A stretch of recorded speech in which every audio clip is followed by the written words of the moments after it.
Classic sounds major. Hey yo, classic sounds. Me daddy say never trust nobody, and mama say trust where daddy tell ya. Well, why? Panokuvisira chikafu pamuromo kava. Vanhu ivava avanoita semakwai asi makava. Vanhu ivava nditembe shamwari, ndotemba naMwari, handitruste family, ndobelieve Mwari, handitembe shamwari, ndotemba naMwari, handitruste family, ndotrusta Mwari. Ndinongotemba ja ndinenge gumbura upenyu wese mumabha. Behind handitembe nyoka, paunokowesa vanoiendesa kuva. Getsa Delilah yaakaita Samson, vanotemba muri Miraitoni.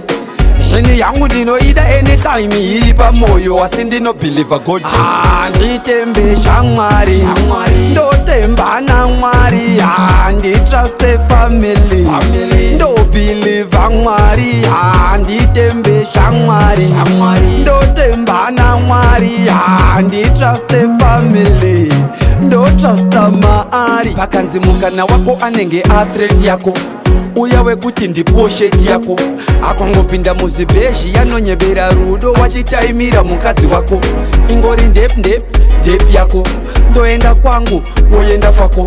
Ajamani yandikutembei mimi na sekuru wenyu, handitruste mai vako. Handitembe shamwari, ndotemba naMwari, handitruste family, ndobelieve Mwari, handitembe shamwari, ndotemba naMwari, handitruste family, ndotrusta Mwari.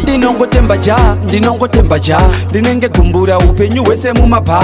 Behind handitembe nyoka, paunokowesa vanoiendesa kuva. Getsa Delilah yaakaita Samson, vanotemba muri Miraitoni.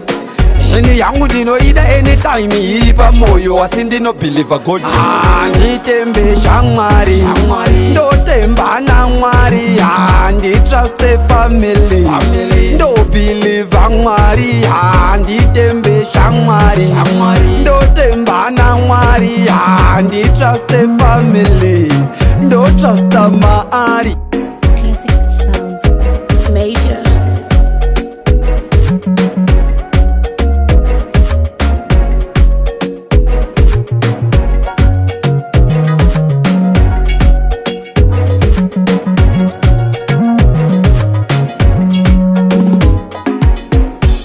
Zim Daily Upload.